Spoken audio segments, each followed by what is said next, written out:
Muy profunda, y me da mucho gusto que haya salido en esta edición.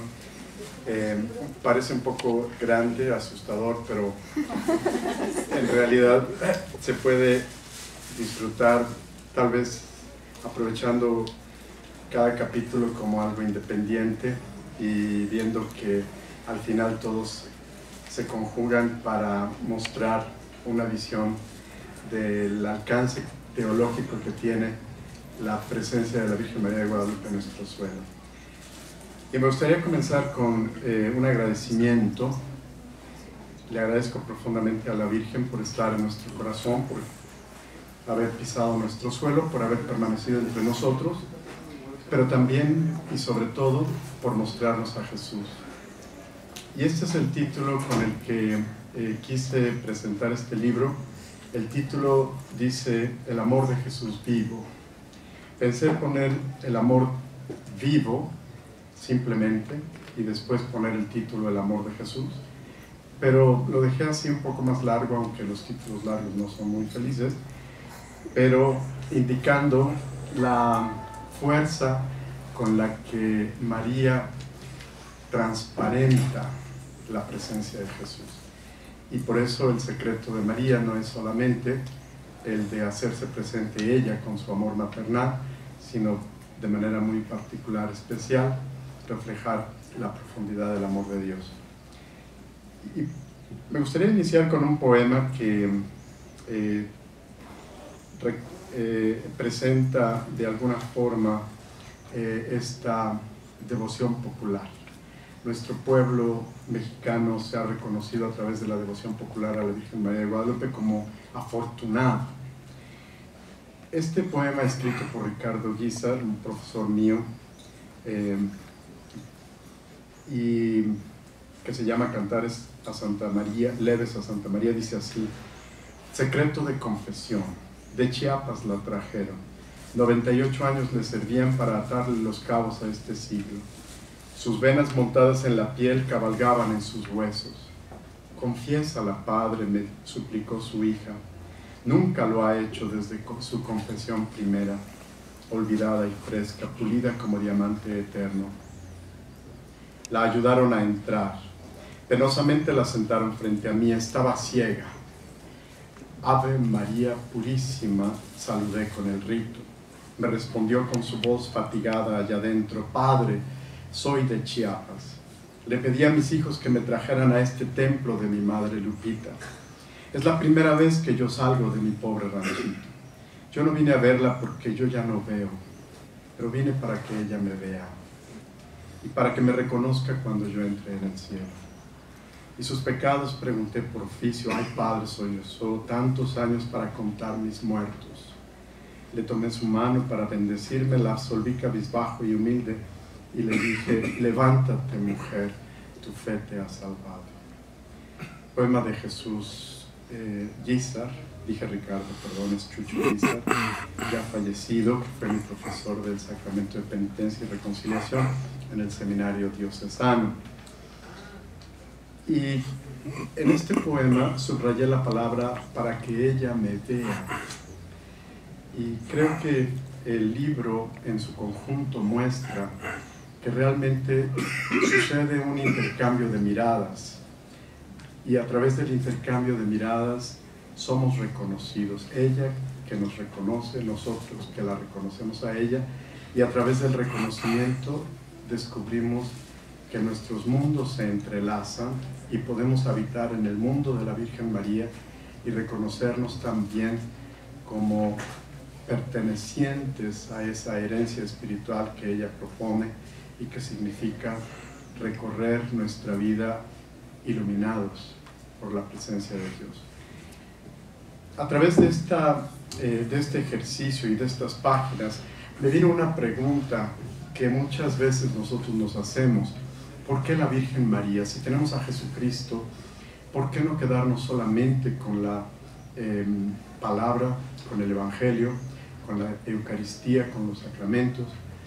¿Y por qué recurrir a la Virgen cuando en la Virgen tal vez podríamos pensar nos estamos desviando del propósito de encontrar a Cristo. Y a través de estas páginas yo quise mostrar de manera muy especial que la Virgen nos lleva a pensar bíblicamente.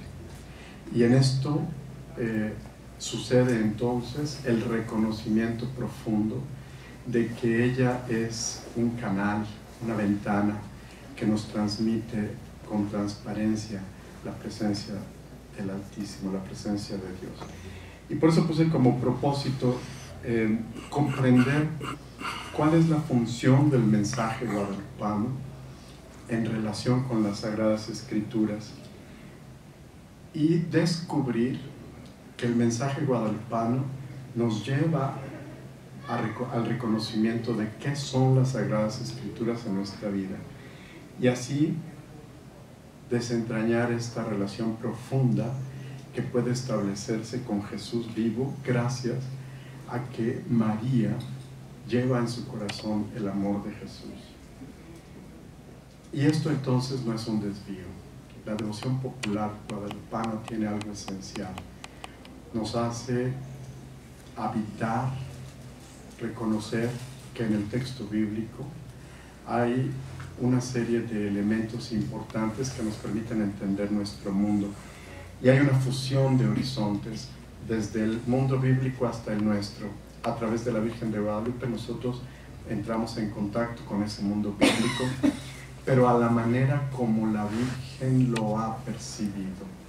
Es decir, ella misma, protagonista y al mismo tiempo, podríamos decir, profeta, por haber asumido la palabra, vive desde las categorías y se muestra a nosotros desde las categorías bíblicas para permitirnos esa fusión de horizontes. Y entonces rescatamos la primacía del texto bíblico. No queremos suponer que la devoción a la Virgen de Guadalupe pudiera ser un desvío, sino más bien un llevarnos a la Sagrada Escritura, y cuando reflexionamos a partir de la Sagrada Escritura podemos realmente encontrar las raíces teológicas de un evento importantísimo como es la presencia de la Virgen. En segundo lugar, el propósito de esta obra es reconocer que la Virgen de Guadalupe rescata el mundo de los indígenas en un momento de desastre. Es decir, cuando viene la conquista, el indígena deja de reconocerse porque pierde las raíces o las referencias culturales que lo hacían entenderse. Nosotros nos entendemos gracias a nuestra cultura, no somos simplemente el resultado de una biografía personal. Cada uno tiene sí su propia historia y sabemos cuál es nuestro origen y conocemos a nuestro padre, a nuestro tío, a nuestros abuelos, pero nuestra identidad se expresa más no solo por los datos personales, sino también por el mundo que nos ha tocado vivir. Somos mexicanos, pertenecemos a una cultura que viene de orígenes latinos, pero también tiene orígenes prehispánicos. Tenemos un proceso en Latinoamérica de desarrollo de nuestra identidad a través de luchas políticas y a través de una configuración muy especial. Pero el indígena, cuando se ve devastado por la presencia española, que en muchos sentidos representó destrucción, deja de entenderse. Sus raíces culturales parecen entrar en un deterioro que le hace vivir al indígena un sinsentido. Ya no es capaz de decir pertenezco a este horizonte cultural. Y entonces la Virgen de Guadalupe contribuye a la cristianización del mundo náhuatl, vinculándonos al texto bíblico. Y la primera cultura entonces que la Virgen tiene como destinataria no es los criollos o los mestizos o los españoles, aunque también van a ser alcanzados y rescatados, sino principalmente la primera cultura a la que el mensaje de Guadalupe se dirige es la cultura náhuatl, el mundo indígena que es alcanzado sin condena, cosa que es muy importante, a pesar de que el talento de los misioneros fue grandísimo y tuvimos misioneros de talla incomparable como principalmente Andrés de Olmos, a quien referiré un poquito más adelante, para decir cómo él fue un gran etnógrafo que supo leer en el alma de los indígenas cuáles eran los elementos importantes de su cultura y de su mundo.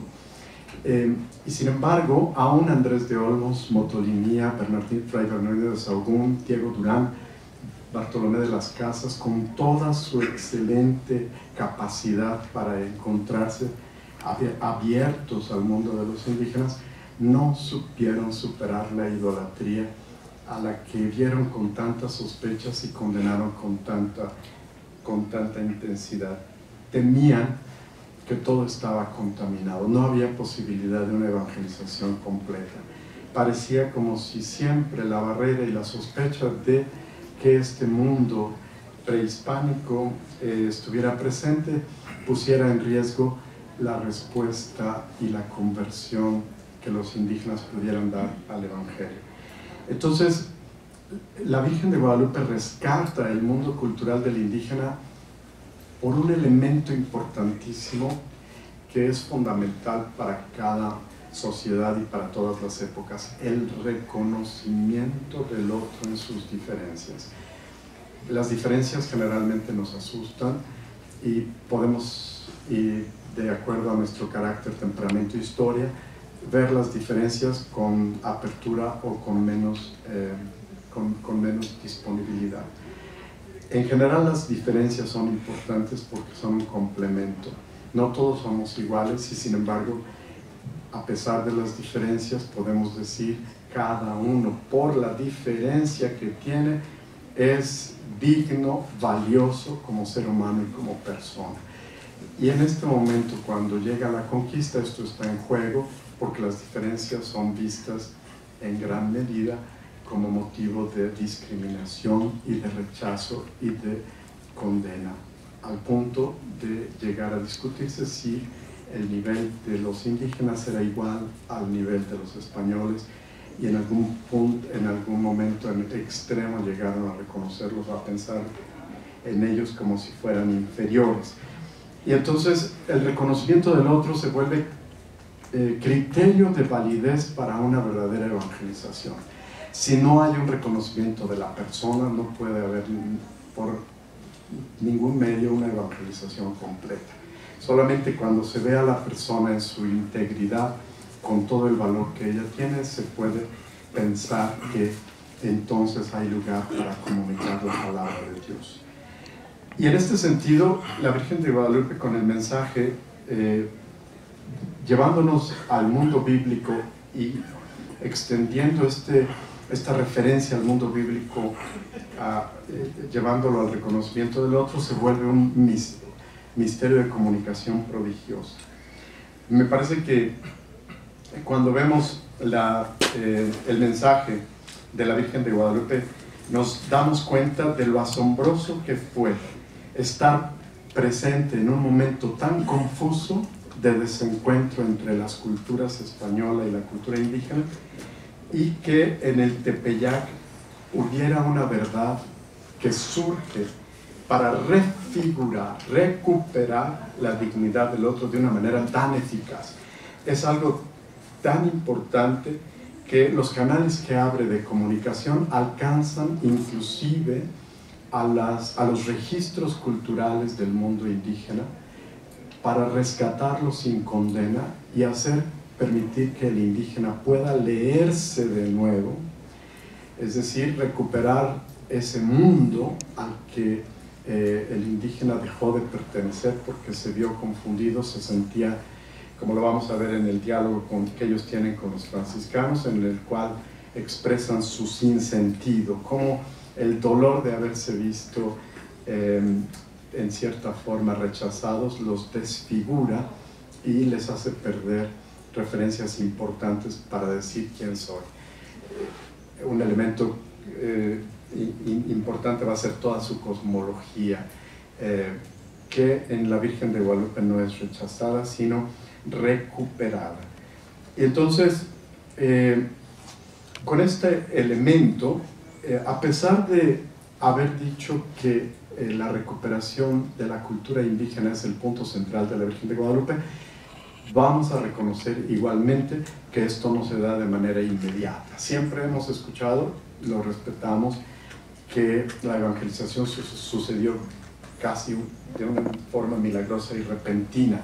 Sin embargo, es posible también decir que una conciencia no se transforma de manera instantánea. Una cultura no se resignifica de una forma automática. Tiene todo un proceso. Cada uno de nosotros, para elaborar la cultura, hemos pasado por referencias anteriores y nos vamos construyendo a partir de lo que otros han hecho. Nos entendemos gracias al Quijote de la Mancha, gracias a la música de Beethoven, gracias al guapango de José Pablo Moncayo, gracias al arte que nos ha caracterizado con Diego Rivera, y así podemos ir hacia atrás, gracias a la Biblia, por supuesto, nos entendemos gracias a la Biblia, tanto que nuestro mundo depende de los libros que hayamos leído, dice Paul Ricoeur, o, como diría mi maestro de filosofía Victorino Girardi, a veces ni siquiera los hemos leído y nos influyen igualmente como si nos pasaran sus sabidurías sin haberlos leído, que es el caso de Nietzsche, uno de los profetas de nuestro tiempo, que aunque no lo hayamos leído, él está entre nosotros y sus categorías pasan a nuestro modo de pensar y de actuar. De manera entonces que una cultura no se inventa a sí misma de una forma inmediata, necesita tiempo, se elabora paulatinamente y la resignificación, por lo tanto, va a pasar por un proceso de identificación. Naturalmente, encontramos testimonios tempranos de cómo el prodigio de la Virgen de Guadalupe entre los indígenas causa una gran atracción y habrá todo un proceso de acercamiento y de sensibilización. Pero en el sistema español la cultura indígena no será reconocida sino hasta bastante más tarde.